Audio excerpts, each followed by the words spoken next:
ओम सूर्याय खगोलकाय नमः। ढेर सारे लोगों का आग्रह आ चुका है। वैसे तो मेरे लगभग 50,000 के आसपास मतलब कि फॉलोवर जो दिखाई दे रहे हैं। बहुत से ऐसे हैं जो जिनका उल्लेख अपना फेसबुक पर या इस पर नहीं आता है, यूट्यूब पर। जैसा कि मुझे यूट्यूब स्टूडियो से देखने को भी मिला है, फेसबुक के स्टूडियो से भी देखने को मिला है, मेरे लेख संयुक्त अरब अमीरात और संयुक्त राज्य अमेरिका में ज़्यादातर देखे जा रहे हैं। तो अपने देश से तो सही, भारत देश से तो सही, विदेशों से ज़्यादा इसके बारे में आग्रह आ चुका है कि मैं पितृदोष के बारे में बताऊं। पितृदोष के लक्षण, उपचार, विधान क्या हैं। मैं बता दूं कि दोष तो बहुत होते हैं, जैसे मंगल दोष, सर्प दोष, कुलिक दोष, विष दोष, आत्महत्या दोष, ब्रह्म हत्या दोष। पितृदोष उसमें से एक है जो विशेष रूप से प्रधान माना जाता है। वैसे तो पितृदोष के बारे में मैं लेख लिख चुका हूँ फेसबुक पर, किंतु बता दूं कि उस पितृदोष को मैंने मात्र ज्योतिष के आकलन पर बताया है। किंतु यह पितृदोष 3 तरह का होता है।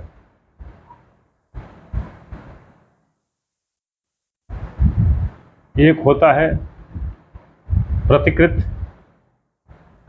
एक होता है देवकृत, और एक होता है निरांगपाय।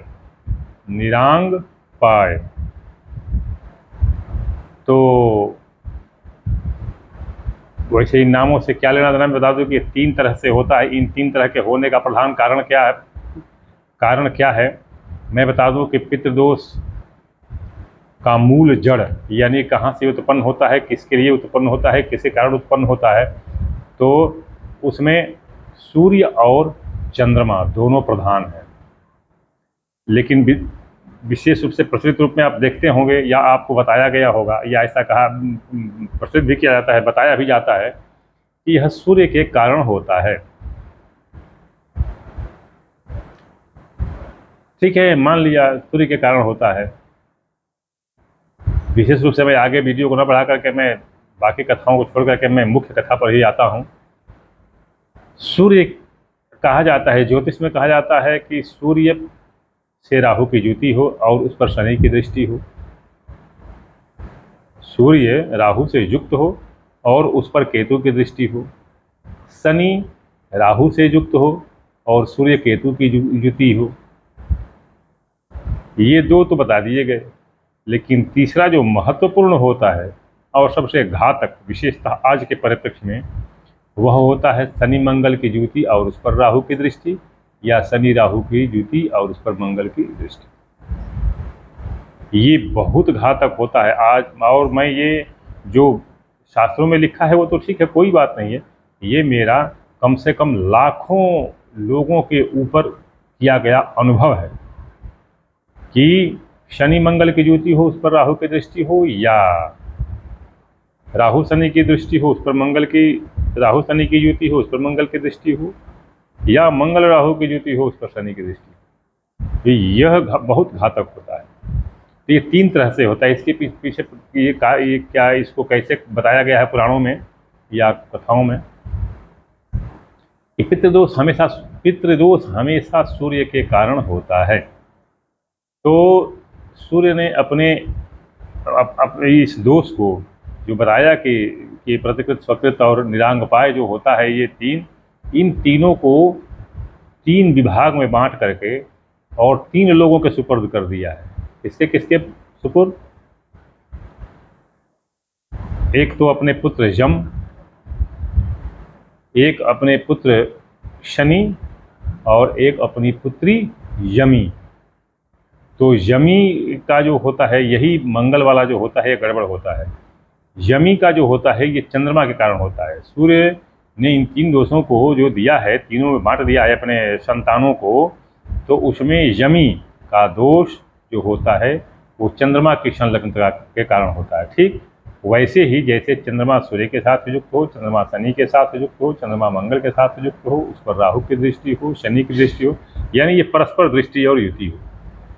तो अभी क्या है कि इन्हें आप समझ गए होंगे कि ये कैसे, तो कि ये सूर्य जो है इन तीनों को विभाग बांट दिया है और ये 3 तरह की पूजा करनी पड़ती है, 3 तरह की पूजा करनी पड़ती है। अब इसमें पहले देखना है कि यह मतलब दैवकृत है। मान लीजिए दैवकृत में क्या आ जाता है? दैवकृत में जन्मजात अर्थात ज्योतिष के अनुसार जो कुंडली में होता है, तो कुंडली में क्या होता है? सूर्य राहु से युक्त हो, शनि की दृष्टि हो, या सूर्य शनि से दृष्टि हो युक्त हो और उस पर राहु की दृष्टि हो, ये हो गया। या चंद्रमा के साथ वैसा ही, चंद्रमा राहु के साथ हो, शनि की दृष्टि हो, या चंद्रमा शनि के साथ हो, राहु की दृष्टि हो, और फिर तीसरा शनि मंगल के साथ युक्त हो, उस पर राहु की दृष्टि हो, या शनि राहु के साथ युक्त हो, उस पर मंगल की दृष्टि हो। तो इन तीनों को ये विधान जो बताया गया है, तीनों का विधान अलग अलग होता है, लेकिन बड़े पश्चाताप के साथ कहना पड़ रहा है कि पितृदोष का उपाय बस एक ही लोग जान गए हैं, अमावस्या को पिंडदान वगैरह करा देना बस। तो ऐसे नहीं होता है, जो हमारा जो वैदिक समाकलन बताया गया है वो ऐसे नहीं होता है। अभी मैं बता दूं कि अगर मान लीजिए यदि आपको दैवकृत जैसे जो अपना कुंडली, अगर मान लीजिए आपको कुंडली में दोष है, कुंडली में दोष है, जैसा कि मैं बता दिया कि शनि और राहु और ये इसके कारण, तो उसके लिए बताया गया है कि, और जो शेष विधान तो मैं कराता हूँ या कोई कराता है मैं जाता बताता हूँ, लेकिन जो मंत्र इत्यादि पढ़ते हैं तो हमेशा देखिए जो दैवकृत है अर्थात जो ज्योतिष जन्म कुंडली के अनुसार जो आता है उसके अनुसार उसका जो मतलब यजुर्वेदीय जो मंत्र आते हैं, यजुर्वेदीय मंत्र आते हैं यजन करने के लिए, तो उनसे करना चाहिए। अभी देखिए, अभी उसमें यदि सूर्य के साथ राहु और शनि का योग या दृष्टि हो तो जब हवन करते हैं, पूजा का विधान तो मैं बता चुका हूँ, पहले आप देख लीजिएगा कि कैसे उसमें क्या बनाते हैं, तो किसकी आकृति होती है, तो कैसा उस पर पूजा इत्यादि करते हैं। होता है ना, ओम राजिष्णवे विश्वहेतवे नमः, ओम अध्वना मध्यपते प्रमातिर्स्वस्ति में अस्मिन् पति देवयानी भूयात वगैरह मैं बता चुका हूँ पहले इसका विधान, और जैसे कई जगह जाकर कराया भी हूँ। तो इसका क्या होता है कि यदि ज्योतिष के अनुसार यानी सूर्य या और ग्रहों की जो युति और दृष्टि है उसके अनुसार यदि हो, तो आहुति में हमेशा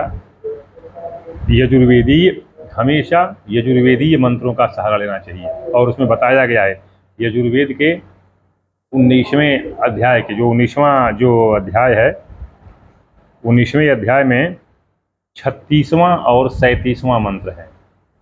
36वां और 37वां मंत्र, 36वें मंत्र को पढ़ने से ही आपको पता चल जाएगा, वो पढ़ते ही पता चलेगा कि हाँ ये क्या है। जैसे पितृभ्यः स्वधायिभ्यः स्वधा नमः, पितामहेभ्यः स्वधायिभ्यः स्वधा नमः, प्रपितामहेभ्यः स्वधायिभ्यः स्वधा नमः, अच्छन्न पितरो अश्मीमवन्त पितरो अतृप्यन्त पितरः पितरः सुंदरध्वम्।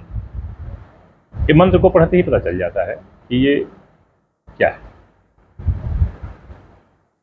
तो ये जो है ये ज्योतिषी रूप में बता दे रहा हूँ कि ये ज्योतिषी रूप में अगर होता है तो यदि सूर्य के साथ हो यानी सूर्य की दृष्टि हो, शनि की युति हो, या राहु की युति हो, शनि की दृष्टि हो, पहला। अब आइए दूसरा, मंगल की शनि से युति हो, राहु की दृष्टि हो, या शनि राहु की युति हो, मंगल की दृष्टि हो, तो कौन सा मंत्र आता है? वो भी इसी के ठीक आगे वाला मंत्र है। इसी मंत्र के जो यजुर्वेद के 19वें अध्याय का जो 36वां मंत्र है उसके आगे वाला, अर्थात 37वां मंत्र। पुनन्तु मा पितरः सौम्यासः पुनन्तु मा पितामहाः पुनन्तु प्रपितामहाः पवित्रेण शतायुखा पुनन्तु मा पितामहाः पुनन्तु प्रपितामहाः पवित्रेण शतायुखा विश्वमायुर्व्यसनैवै।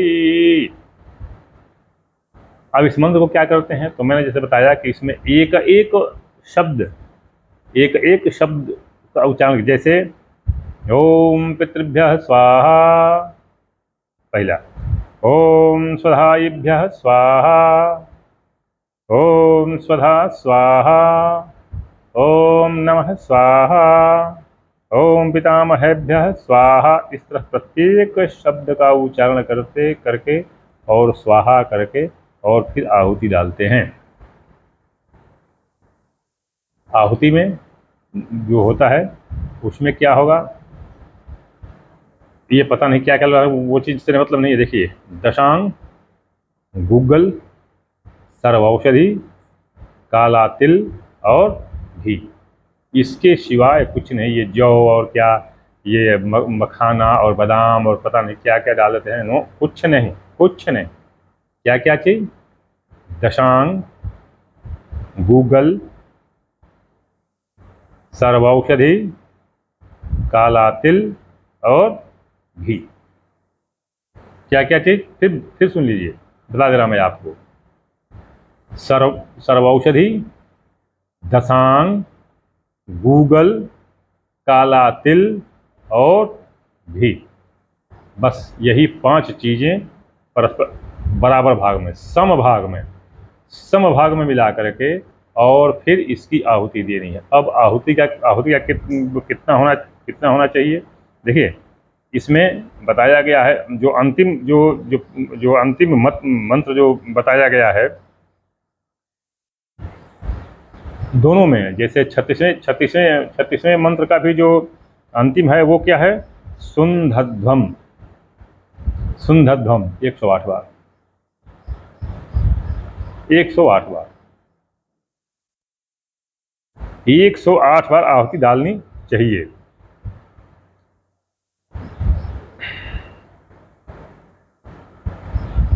इस 108 बार में ये प्रत्येक मंत्र जो पढ़ेंगे, जैसे पितृभ्यः, तो पितृभ्यः स्वाहा, पितृभ्यः स्वाहा, पितृभ्यः स्वाहा, पितृभ्यः स्वाहा, पितृभ्यः स्वाहा, 5 बार। तो इन प्रत्येक का 5 बार अगर आप करते हैं तो ये पूरे इस मंत्र का जो पहला मंत्र है उसका 105 बार पूरा हो जाता है।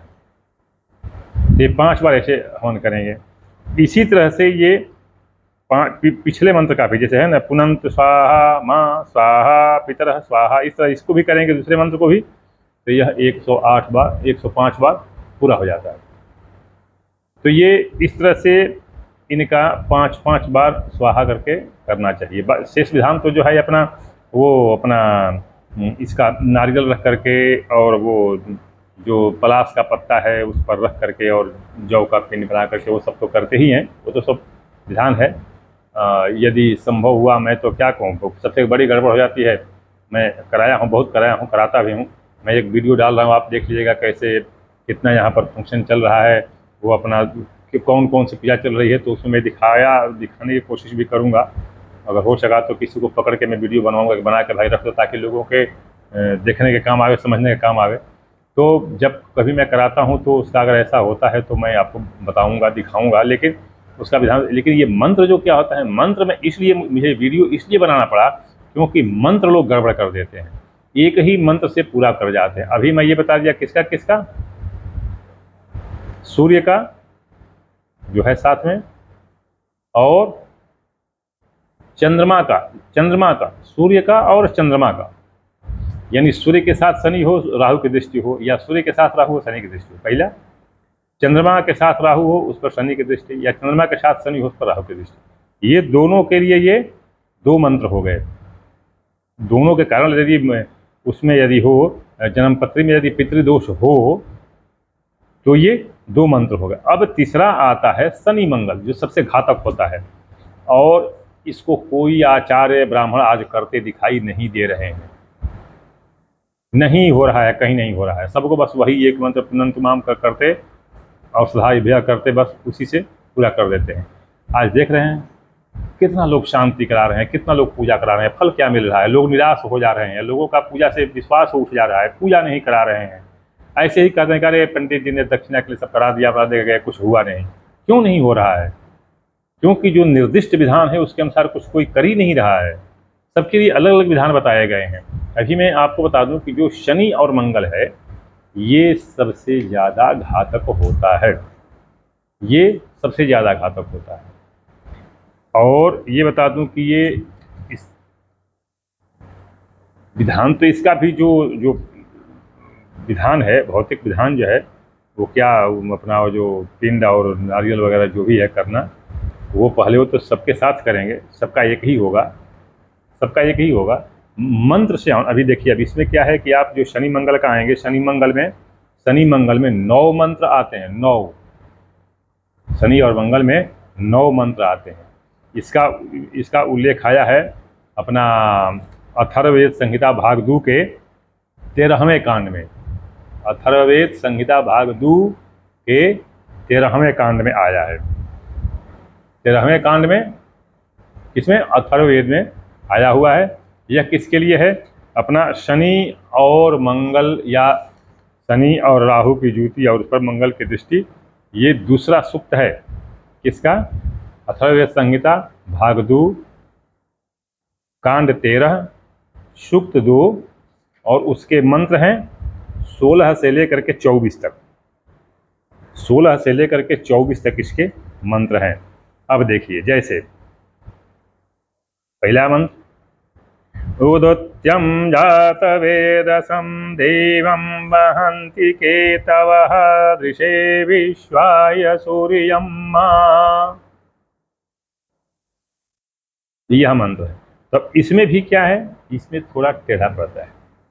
टेढ़ा इसलिए क्योंकि इसमें भी प्रत्येक शब्द का 5 बार आहुति देनी पड़ती है। पहले कुंडली का विश्लेषण करा लीजिए कि ये शनिकृत है कि नहीं, कि शनि और मंगल के साथ वाला है, या सूर्य राहु या चंद्र राहु के साथ वाला, मतलब कौन सा ये पितृदोष है। ध्यान दें, कुंडली में चांडाल दोष नहीं होना चाहिए। चांडाल दोष, अपघात दोष होगा तो ये जो पितृदोष की शांति का कोई तात्पर्य नहीं है। तो चांडाल दोष नहीं होना चाहिए। तो ये जो मंत्र जो है, ये बता दिया मैं आपको अथर्ववेद संहिता भाग 2 के कांड 13 के दूसरे सूक्त के 16वें मंत्र से ये शुरू होता है। उदुत्यं जातवेदसं देवं वहन्ति केतवः दृशे विश्वाय सूर्यं। अब इसमें भी कहेंगे ओम उदुत्यं स्वाहा, ओम उदुत्यं स्वाहा, ओम उदुत्यं स्वाहा, ऐसे 5 बार। उसी तरह ओम जातवेदसं स्वाहा, ओम जातवेदसं स्वाहा, इस तरह ये भी 5 बार करें।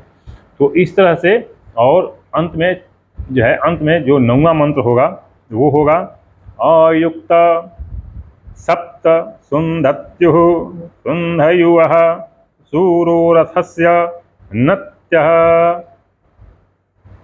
ताभिर्याति सयुक्तिभिः। ये आपका जो 9वां मंत्र है। एक मंत्र से लेकर 9, मतलब 9 मंत्र हैं ये, तो 9वां मंत्र। ये 9वें मंत्र के भी प्रत्येक शब्द से इस तरह से ये 5 बार आहुति करेंगे। शेष विधान वही रहेगा। और आप करके देख लीजिए, ये विधान आप करके देख लीजिए कि आपको शांति मिलती है, पितृदोष की शांति होती है या नहीं होती, आपको स्वतः पता चल जाएगा।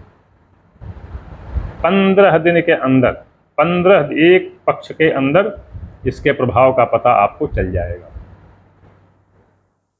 पितृदोष में या पितृदोष का विधान और जो क्या क्या करते हैं, इसका अगर कोई देखना चाहे तो मेरे फेसबुक पर देख सकता है। इस पर मेरे पूरा विधान लिख करके रखा है पितृदोष शांति का। इसके अलावा पितृदोष जो होता है, और पितृदोष के का, ये तो ज्योतिष का हो गया कि सूर्य और चंद्रमा और ग्रह। दूसरा होता है किसी ने अपने कुल में किसी की ब्रह्म हत्या, गो हत्या इत्यादि हत्या कर दी हो, तो वो भी पितृदोष लगता है।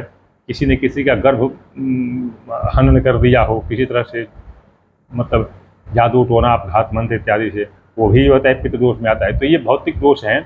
तो इन दोषों का मतलब कि जिस तरह का होता है उस तरह से उसकी हम पूजा कराते हैं। मैंने बहुत बार पूजा कराई है।